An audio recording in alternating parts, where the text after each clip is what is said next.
Wonderful.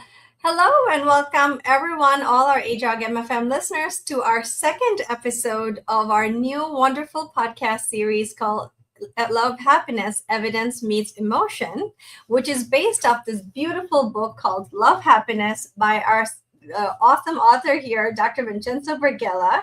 So, today when you think about love and science, it's just something so deeply meaningful and there's so much interconnectedness. But when we really talk about empathic love, it sounds like one of those concepts that's really simple, but can be really nuanced. We try to define it, measure it, optimize it. And yet when we actually experience it, it rarely feels linear or logical.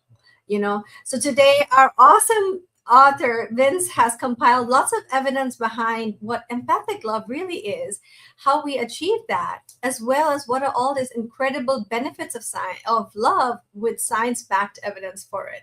So Vince, take it away. Tell us all about kind of your inspiration on this specific topic, empathic love and benefits of love.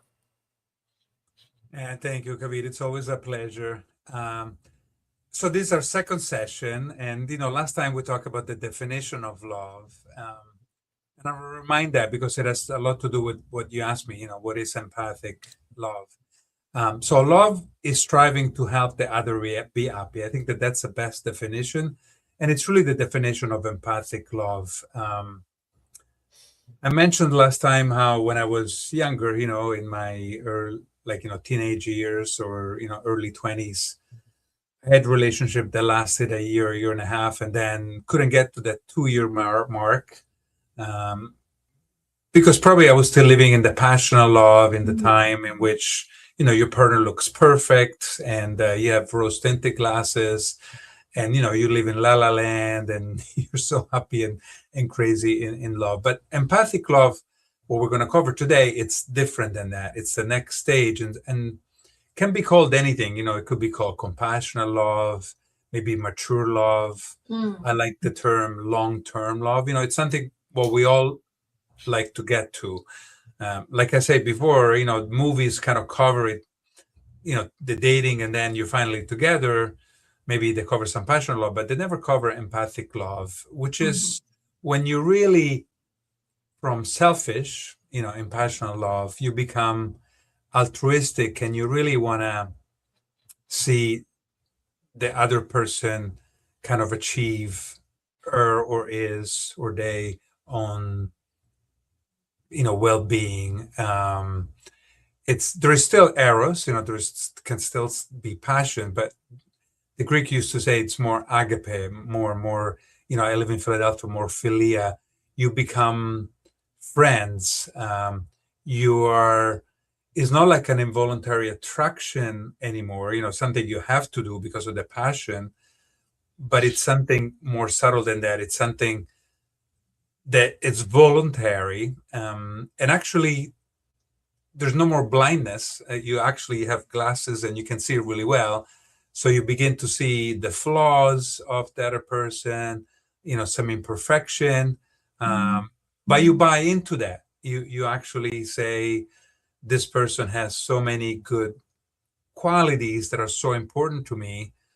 Hopefully, like we say before, you know yourself, you know what you like, and you can see past the small flaws and concentrate on the really, really important stuff. Before I say that I was younger and passionate love, you look maybe more physical, attractive, things.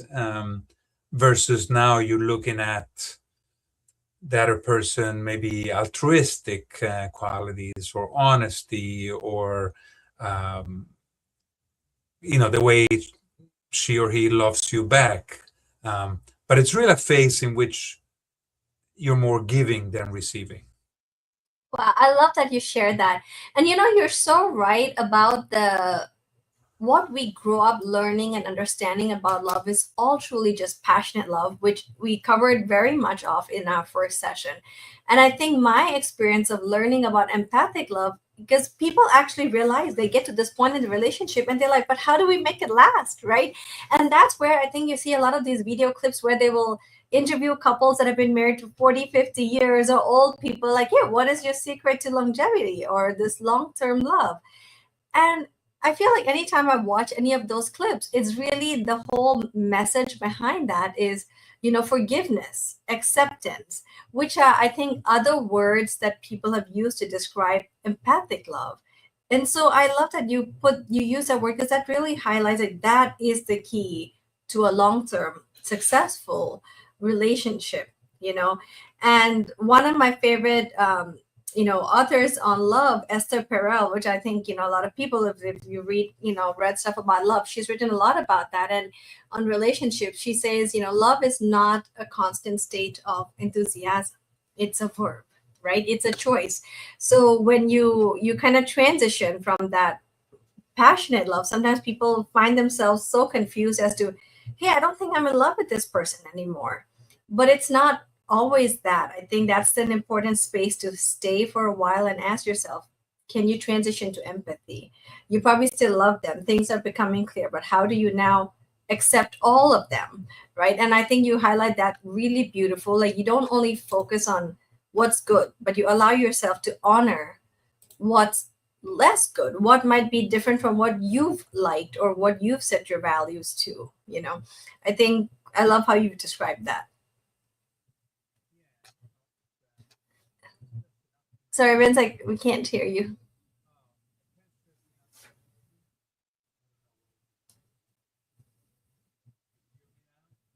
Uh, yeah, I think there's a little bit of a lag here.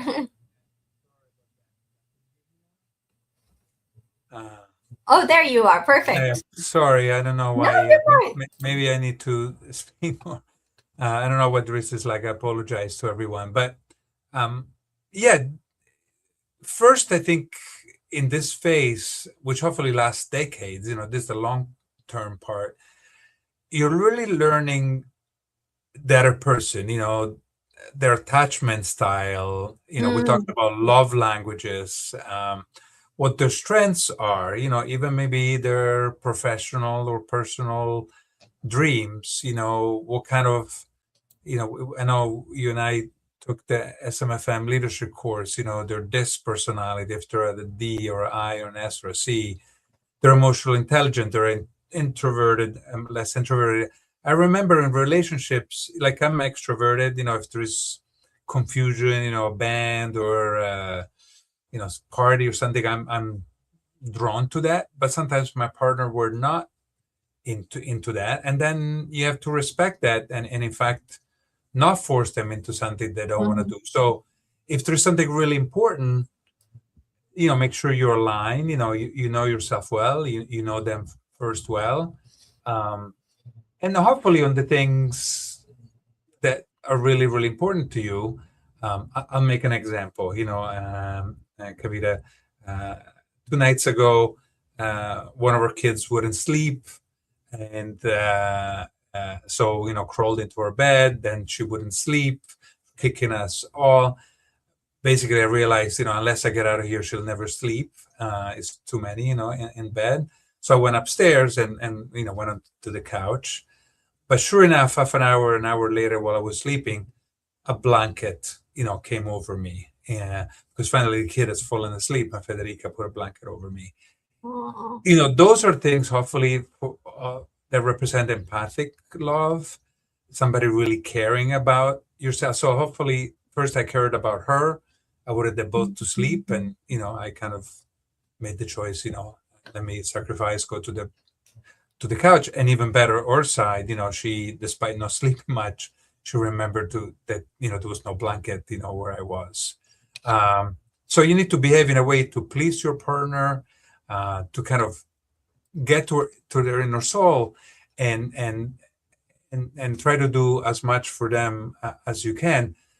Remember, like you said before, then some things, and it could be crooked teeth, it could be smelly feet, it could be they have no sense of directions, maybe they speak too much or speak too little, or whatever gets to your nerves. Maybe they're not as good with money as you want them to be, or maybe they're too close to their parents, or they fought with their parents and you don't want them to. There's going to be some things that you disagree or you wish, were different, but you accept. This is a time in which you focus on the positive, you're grateful for what you have.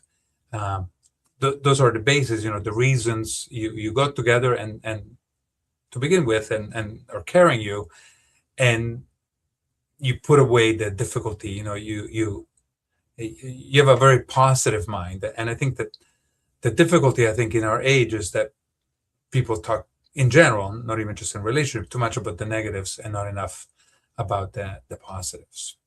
Wow. I love that you share that. And thank you so much for sharing that example. And that reminded me of something, because when you share that example, it made me realize it's, because sometimes when people think about empathic love, they think it has to be this grand, oh, like, how do I know I've reached empathic love? How do I know I am there? You know it by shining light on the small moments. Right, And right. absolutely. And Yeah, make it big because the thing is, I feel like we're always already doing a lot of things for the people we love, but we don't acknowledge or give enough attention to those small actions sometimes. That sometimes it just goes like, oh, this is our norm. But if you shine a light on it, suddenly you realize, wow, there is so much love in this one small moment. Like yesterday, for yeah. example, I had my green card interview yesterday, Oh, actually. wow. Yeah. That's Thank great. thank you. Thank you. It went great. And I was obviously filed it through marriage, and my husband Tori was there with me. But of course, I was a little nervous about the whole process. It's been a long time coming. Right, And I didn't say anything. I was very calm, but I think my body language, he could sense I was a little tensed. sure. And without saying anything, he just kind of reaches over, holds my hand, and starts rubbing my hand, right? It's a very small act. And right away, I relaxed. And like that was empathy. In that moment, he was able to sense what Absolutely. I was feeling without my words. And he knew what I needed without me having to ask for it. Right? Let Yeah. me emphasize some things you're saying as well. And he was there. Yeah. He was there at a time which you needed him. And I made this mistakes in the past. I'm sure others have. You need to be there. You need to dedicate time. This is what empathic love is. Um, our kid the other day had his tonsils out, 4 years old. I made sure it was only 2 days in advance that, kind of the day of surgery was decided. Thank God my partners agreed. I'll tell you, 3 decades ago, when I was younger, I either wouldn't have asked, for the time off. I wouldn't have thought about it. I would have said, hey, one parent is there. It's enough, I wouldn't need to lose job. And these are important moments, being there for your green card, being intentional. So it takes work. I like, our friend Mike Foley always says, I spend an hour and a half talking with my Yeah. wife every evening, taking a walk. Mm-hmm. Uh, it Love, it's a lot of work, especially long-term empathic love, and you need to put that work in. I hate the term work, but it is, because otherwise you miss out, and then Tori doesn't come Mm-hmm. to your appointment, and there is resentment. You feel more anxious, things don't go as well, and that's what a partner is for. To support you. Yeah, I love that. And you're right, I don't like the word work as well because you're right. When people hear that, it feels we associate work so much with a negative thing in today's Yeah. culture. It's not. I mean, work is great. A word I like to use is to water. Like it's if you Mm, think about your relationship as, your pot of absolutely. plant or your garden, so you're watering your garden. I think Yeah, that yeah. just sounds more soul enriching, and it feels like you're gonna get beautiful blooms after at the end of this. So I think that's so you gotta water your relationship, put effort into it, and water each other, right? Yeah. And I love that, and you water in the morning, you water it during the day, you water it by a date every Friday or whatever, you water it by a couple of small vacations or big vacations a year. um, you water it by all that, and then all of a sudden you're a good example to others. If you have kids, they're relaxed and happy, and they can see, you almost modeling first to yourself, to your partner, but to the outside world, such beautiful feelings of altruism, of watering. I like that. So your partner is like a plant, and you want that plant to do as to flower as much as possible. Yeah, yeah, no, absolutely. Thank you. And I love that you shared something about that Dr. Foley talked about, Mike Foley talked about, doing check-ins with your partner. I think as relationships start to transition from passionate to empathic love, the most important thing to help you cultivate that is communication, right? Like you cannot expect your partner to know what you need, because sometimes I feel in romantic love, in passionate love, you're just like, oh, they show up with the thing and you're just like, oh my god, that's exactly what I needed. But in real life, like that's not how it works. You have to communicate, tell them what you like, what you don't like, so they can meet you there. And that's why those communications are so important. And I just want to share, because this is something my husband and I do every weekend. We have our what we call a designated relationship check-in time, and we always ask each other, these 5 6 questions every week that has really strengthened our relationship. And the first one is, what went well for you this week? What brought you joy? What made you happy? Because then that you try to help cultivate more of those moments, right? The second question is, what challenges did you have, or what are we navigating? So that way I know, hey, if there was something that I could have done differently or done better, it's asked in a way that's we are able to communicate and not have a conflict about it. And then we ask, so what do you have going on this week? Because if you're, like you're saying, you have kids, work, busy careers and everything, you at least know, okay, this week they're going to have a busy week, I can pick up the slack, I can help, with the things at home. Or if I'm having a busier schedule, they know that they can do that, right? And then what are you doing for yourself?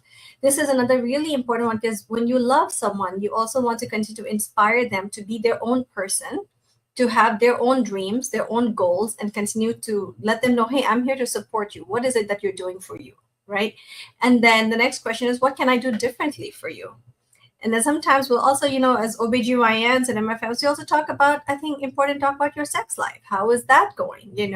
How are you happy with the way things are? And I think these conversations are crucial to maintain a healthy relationship. So I just wanted to share that in case that's useful for anyone to adopt into their own relationship too.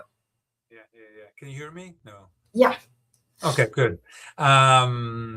So one thing I want to emphasize what you say so beautifully, Kavita, is you have to make the time. So we schedule things all the time. You schedule things for work, lots of meetings and things. You schedule surgeries for us surgeons. You schedule, your kids' soccer things. You schedule, something with friends. Weekend away with friends.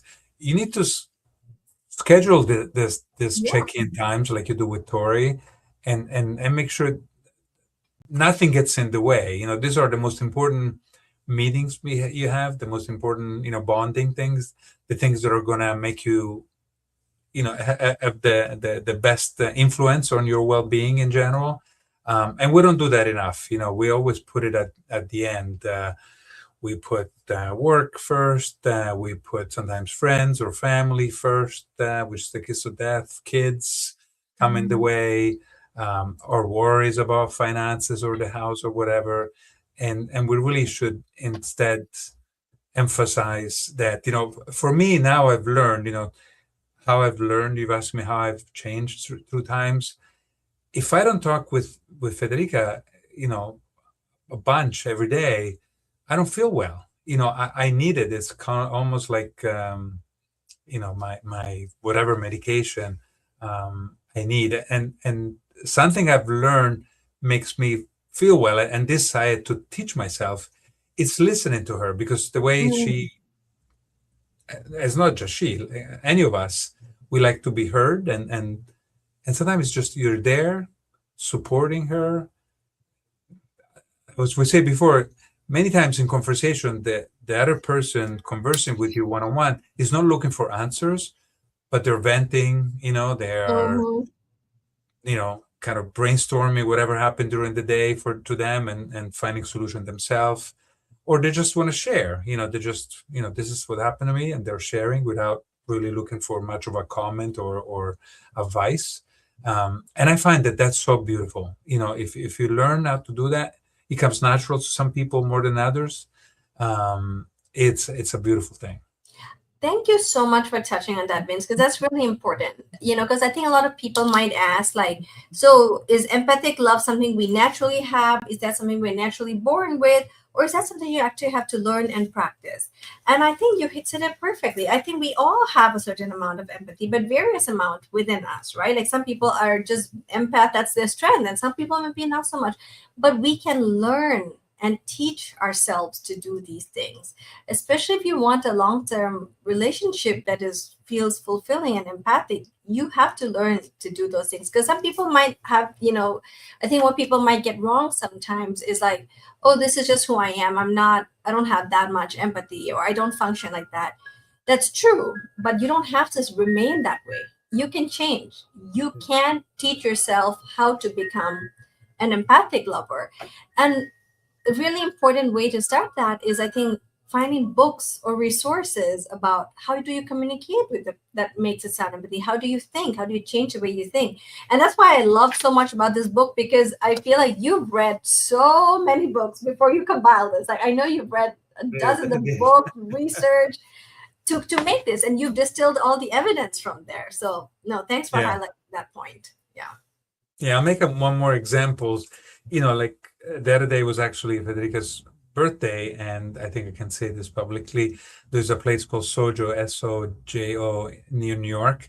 That is kind of this huge spa with outside pools and things like that. And that's what she wanted to do. Spend the day together. It's about an hour and a half from Philly. And it was great. Most of the time we were together.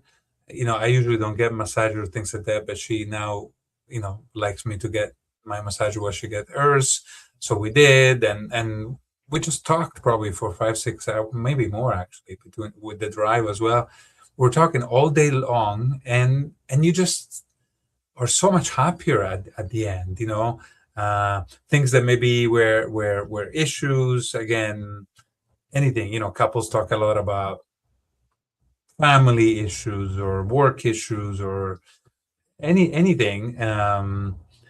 Suddenly, the other person chimes in, and all of a sudden you feel better. And maybe one thing we can talk about in this next stuff is the benefits of this communications, of this Mm-hmm. empathic love long term. The fact that you have someone who really understands you because you talk to them so much, who has seen your village, who knows you well, including the bad breath or whatever it is that others may not like. And there's many studies on this. Some are on marriage, because they're older study, but the idea it's a stable long-term relationship um, has been shown to lower blood pressure, Mm-hmm. decrease cardiac disease. If you have heart problems, being in a stable long-term relationship decreases your chance of dying of whatever heart problems you have. There was a study of married couples who had coronary bypass surgery, and they were 3 times more likely to be alive 15 years later than people unmarried, or at least not in stable, long-term relationships. So it really has so many health benefits. We're both doctors. You shouldn't be an empathic love just to improve your health, but it's a wonderful benefit. No, I love that. I think that's a great advice for our patients, right? You tell them surround yourself with your friends and family. I think now, especially with mental health becoming something really important, we often ask our patients, do you have a good support system? And what that support system mainly is, it's basically love. It's like, do you have people around you that love and care about you? Because I think when we're talking about love, it doesn't always just have to be romantic love. It can be love between your friends, your pet, your kids, your best friend, like whoever it is, but that is still love, and you still want to have empathy for them. And I just want to highlight a little bit about, when you talked about empathic love earlier, and that you and Federica went and did that fun thing, it reminded me, because a lot of time when people hear the word empathic love and long-term love, they might think of it as, oh, it's boring, because then you've kind of found this like nothing new. No, I feel like some, younger people Sure. who are still, yeah. So I just want to highlight, it doesn't have to be. You eventually get to a place where you learn to have empathic love with passionate love. So how do you cultivate that? Is like all we talk about empathic love just now, and try new things together is the most amazing and fastest way to rekindle passion in your relationship over and over again. And once a week, pick up a new adventure, a new hobby together. Like you said, you went to try to do a massage or something you never really liked to. It rekindles passion. So that's another beauty. And that is when you talk about benefits of love. You get to try things you never thought you were going to try. That's another benefit of falling in love, right? You get to expand your world, your experiences of life. And yeah, go ahead, Vince. Yeah, no, there are so many things to do. I'm thinking while you're speaking, traveling or, going for a walk or, music, art, theater, reading together, Yeah. sports, later on in life, golf or tennis or whatever. Um, Again, you're not going to be, there are going to be some things that, one is passionate about golf, the other one hates it. There's some things that you don't find, but if the list is so long, you should find some things that you're least interested in, and like you say, and explore them and make it new. And then if you find something, then maybe you dance at one place one day, and then you dance another place another day, and then next year you pick up another. You go from salsa to waltz, or and like you say, it doesn't have to be boring. In fact, there's a little bit of a sad statistics, but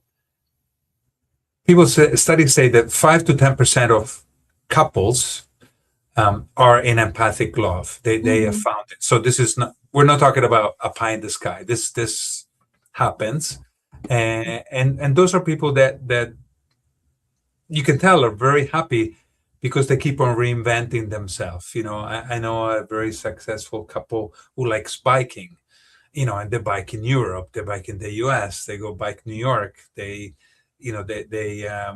when they bike, they stop and they use it for traveling and not just exercise. And they're, in their late 60s. So yeah, it doesn't have to be boring. I don't think they're bored at all. Yeah, no, I love that you shared that. And and other ways, when if you're having some younger audience thinking about like, oh, how do you, now, especially with social media, there, like, you get ads for all these fun things to do together with your partner all the time. So another thing, one thing my husband and I do, because we always love to try new things together, is we both have an Instagram account, or if you guys are using TikTok, whatever, we have a shared page where we call like our travels, right? And so anytime that something pops up that's like, oh, this looks good, let's check it out. We'll share it with each other. Let's check this out. And then we put it on the calendar. Or once we share, we say right away, we're like, you want to do this? Do this? All right, let's get tickets. It's on the calendar. So like every weekend, we are always trying new things together, and it's exciting. You have something to look forward to, And when you come back to the benefits of love, when you're constantly filling your cup outside of work, it helps you show up to work better too. You have much more concentration. You're sleeping well at night because you're feeling relaxed. You have an improved mental health. You have a more positive outlook on life in general.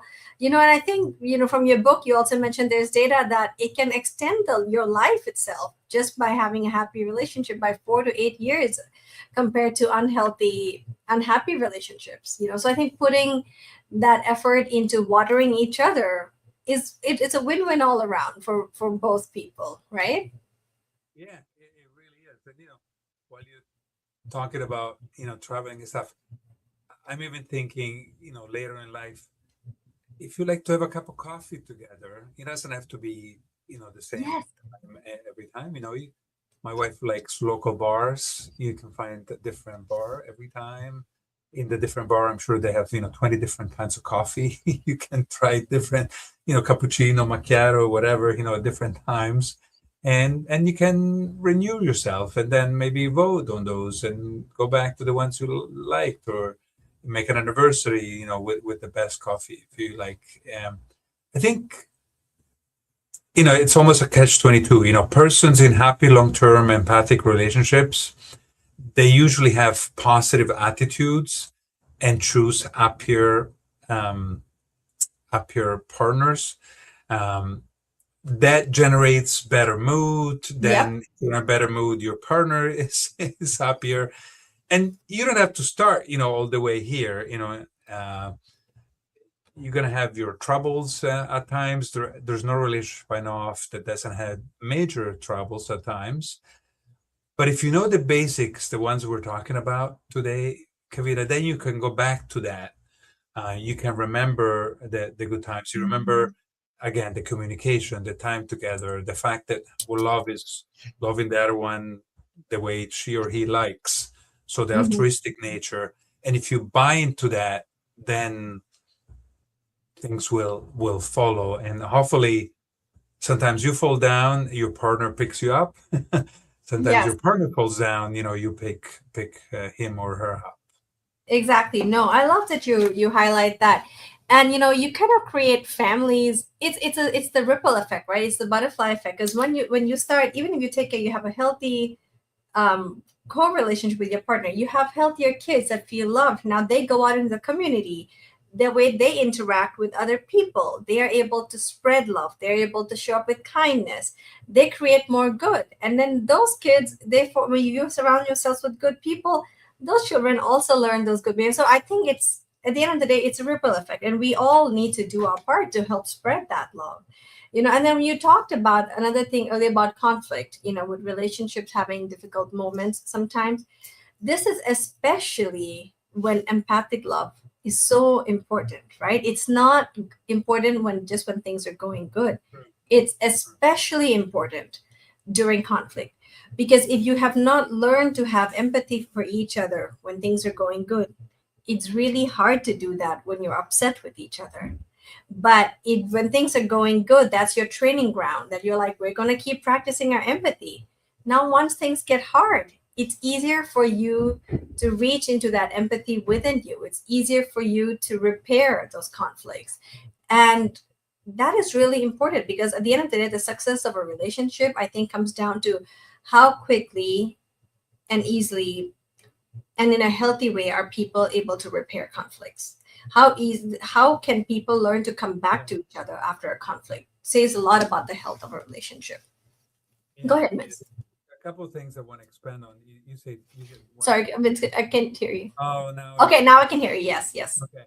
So yeah, you brought up conflict, so important, and I agree 110% with what you say. Um, First of all, you can't always win, and I think people need to compromise a little bit more. The more you talk, the more you find a compromise. And I like the idea of the pool of common meaning. Start on the things you agree on, and then the disagreement you are facing, because you're kind of rowing the same way, will resolve. And there's many ways to do that, but you need to do that right away. We learned that professionally. If you see something wrong at work, people tell you, you need to speak up right away. If one of your colleagues, something is happening, you take them into a room, you talk to them one to one, and you solve it right away. Don't let it simmer. And it's really, really important we do that with our partner, in empathic love. The old cliche, don't go to sleep mad, to your partner. That's super important. That golden advice. It could be 3 in the morning, and you're tired. Don't go to sleep. You spend whatever time, an hour or two or less or more, and you solve it right away. First of all, which rarely, maybe has happened 2 or 3 times, if there is a conflict in the evening and I'm tired, um, I I know I can't sleep. If I try to sleep, I can't sleep anyway. So why stay sleepless and mad while you can at least try to solve it, Yeah, or at least solve part of it. So that's uh, super important to kind of solve those conflicts yeah. as soon as you can. I love that you share that. And I'll share a small caveat to that, only because one thing I've come to learn and realize is a lot of people, depending on your attachment style, which I know we will touch on, in a future Yeah. session too, that depending on your attachment style, some people, especially anxious people, might want to fix things right away sometimes because they just don't like this feeling of the discomfort of the separation. And but also at the same time, some people, this is from reading as well, like people that might be more on the avoidance spectrum sometimes are so overwhelmed by emotion that for them, in order to approach the problem objectively and calmly, they actually need some space, right? So, and sometimes, especially when relations, and oftentimes relationships, partners tend to be of an anxious and avoidant duo because they tend to attract each other a lot in the beginning. In those situations, I think finding that balance that honors both are so important, right? Like where you can say, yes, let's talk about it. But if one person says, I'm feeling too overwhelmed, at least having a time to say, okay, at least let's then, I promise we will talk about it tomorrow morning at 9 a.m. or something. Because I think that kind of balances that out for the anxious partner might feel like, yes, okay, I know we have a plan. And the avoidant partner also feels like, yes, at least I know we have a plan. And yes, at least I know I have some space to think about things because everyone has different coping strategies. So again, coming down to empathic love, knowing how your partner responds to stressful situations, knowing how they process the emotions, how they like to navigate challenges, and then meeting each other in the middle. You don't have to have the same way to approach all conflicts, but you can find a way, like you talked about, that shared common ground. I love that so much of the tips that you're sharing in navigating relationships, we can derive from a lot of leadership books, a lot of leadership education from our, the SMFM Dan O'Keefe Leadership Academy as well, which is fantastic. And in fact, Vince, I think there's a book that you guys just came out with recently. You want to tell us about that? I think that's a great, resource to share with our listeners as well. Yeah, yeah, just came out Sorry, 10 days ago, can't hear you right now. Sorry. sorry, just came out. Can you hear me? I should talk more often. Can you hear me now? It's gonna come back. Sorry. I think it's starting to come back a little, but I still can't hear you very well. So, can you hear me now? Yep, I'm starting to hear you. So, yeah, the book is called "Lead Your Best Life Now," and Idling Carey really, wrote it and did a great job. And again, it has to do with relationships, and so certainly love. Can you hear me? No, still cannot. Can you hear me? Very, No. very. Okay, now yes, good. Oh, sorry. I guess Yeah. can you hear me now? Yep. Okay. Yeah, the book is called Lead Your Best Life Now, and Idling Carey, who is really a lifetime leadership core guru and coach, did a great job. I'm just a co-author, but really she deserves all the credit. It's He goes over all the stuff about a relationship as well. But one thing I wanted to emphasize about what you say is not to jump, to when your emotions are too high. You were talking about strong emotions. In fact, with our 4-year-old, 4-year-old, they have a very active amygdala, but their frontal lobe is not developed enough to kind of stop the reaction right away. And there's a 1, 2, 3, 4 rule.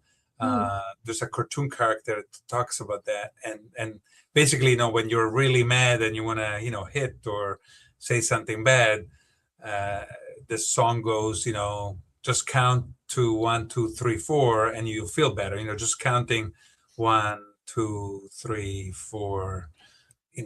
All of a sudden, okay, no, I'm not going to hit this person. Even if I feel I like like hitting. that. And it's really powerful.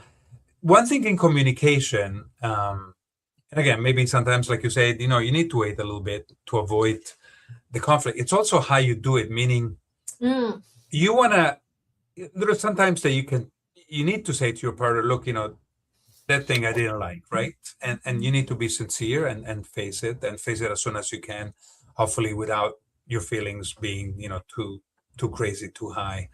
Um, but the important thing is not to accuse the person themselves, meaning you did I don't know, you were eating too quickly, and you had food on your side of your mouth, I don't know, something stupid like that, versus saying, oh, you're glutton, you're messy, you eat too much, you have no manners. Like, you're attacking the person themselves in general. You always, you know, um, you eat too much, versus, it's this one time, thing. It's really important to make the difference and not obviously, call that a person with bad words and attack your character in general. And I see that happen too much, uh, I don't like to use this word, but you don't say to somebody, you're a jerk, for any reasons or worse. Yeah. You say, what you say now using that particular word, I thought was unkind this one Mhm. time. What do you think? Can you use a different adjective, for example, Yeah. versus attacking? I love that you share that because, at the end of the day, to succeed, whether it's in work or it's in your relationship or in life, the most Yeah, important thing you can invest in learning for yourself is how to communicate effectively, absolutely. kindly, right? And I think we all think we communicate well, but the truth is we don't.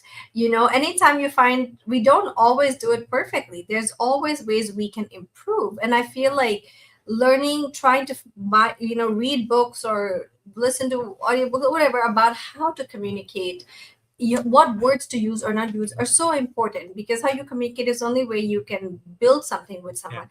And on that point, when you talked about, not to blame people, one important thing is, instead of using you statements, always speak using I statements, right? Like when you tell someone you are doing something, it's a blame. But if you say, hey, when I notice this behavior, I experience this or I feel this way. You talk about how your experience of it without blaming them. And one really wonderful tool for doing this well, I think, especially in relationships, is, nonviolent communication, which, there's a lot of science that supports that as well, the NVC, which is a four-step approach to how you communicate, right? You say, when I observe this behavior, I feel this. And then in order to need, like, my need is I want to feel safe, and then your last is you ask for what you need. But it's, if you're looking, if you're listening to this, you can look up nonviolent communication. That's a really great tool to use to communicate with your partners. And setting a standard for your relationships with your partner is important too, like saying, hey, in our relationship we have ground rules, just like, when you have any enterprise, you have the code of conduct, the mission, vision statement. Those code of conduct, I think you need to have it in your relationships too. Honestly, as physicians, we are so great at being part of systems and drafting policies and systems in hospitals. Use the same mindset at home, right?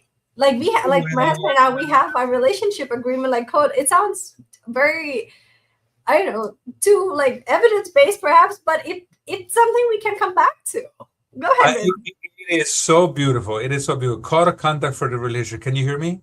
Yeah, Yeah. It's so important, and there's so many benefits to this. I can't resist. I'm gonna show one slide. That kind please, of yeah, maybe puts this together, and people yeah. understand how important this is, and maybe we kind of begin to close on this. We've been talking about this kind of catch-22 virtuous cycle that I have in this slide. We've been talking about this emotional connection, right?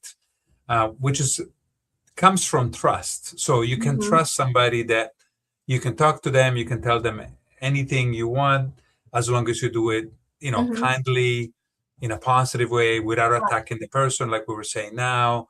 No bad words, no, minimizing, that person in terms of their character. So then you're emotionally connected. You spend an hour and a half every day. You talk all the time. You find time to connect. And look at the other stuff which we all like that follows. Then you have physical, attraction, sex, and orgasm, and that leads to all kinds of different things. We're doctors. I put oxytocin here. We're OBGYN. What's better than the love drug, oxytocin?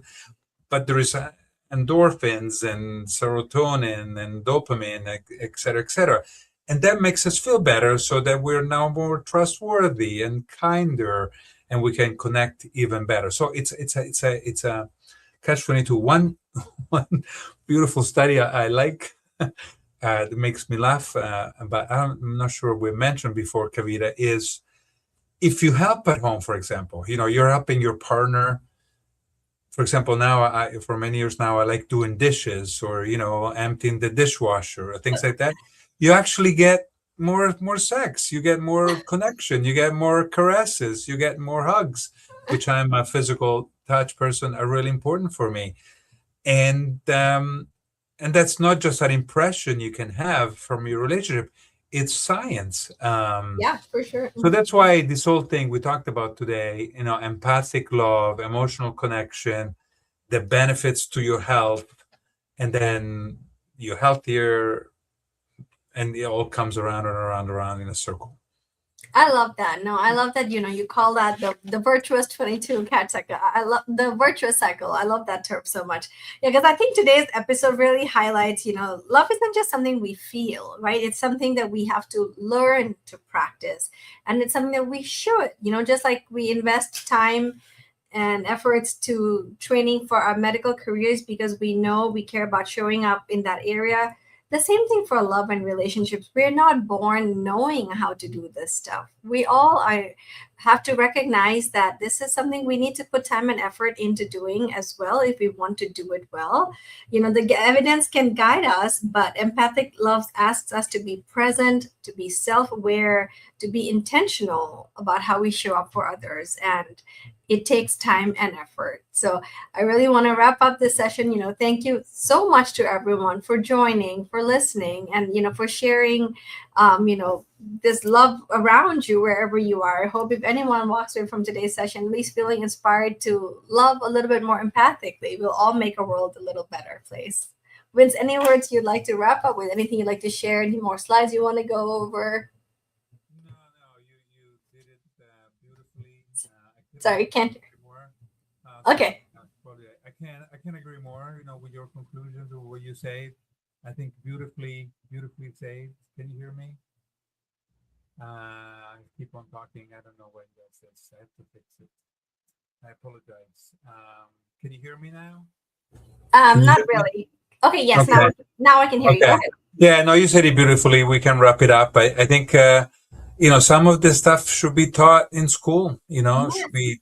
I think the benefit here is parents should not just teach it, but be good examples of empathic love, for their kids, so that the kids have something that they can learn from. Unfortunately, some of us, I'm sure, people listening, never saw empathic love truly and don't have good example, and it's hard to get it from a book or a podcast. But again, from somewhere, either parents, some other couples, books, as I say, it's school. Maybe this should be mimicked and taught in school. It's so important to our well-being, psychological and also physical. And you said it beautiful. I can't wait to our section, next section. What are we going to have that? Yes, so for all our listeners, join us again for our third session. This will be on June 9th. It will be a Tuesday at the exact same time, which is 2 p.m. Eastern Standard Time. And we'll have a lot more interesting science-backed information I'd love to share with everybody. See you then. Wonderful. Thank you.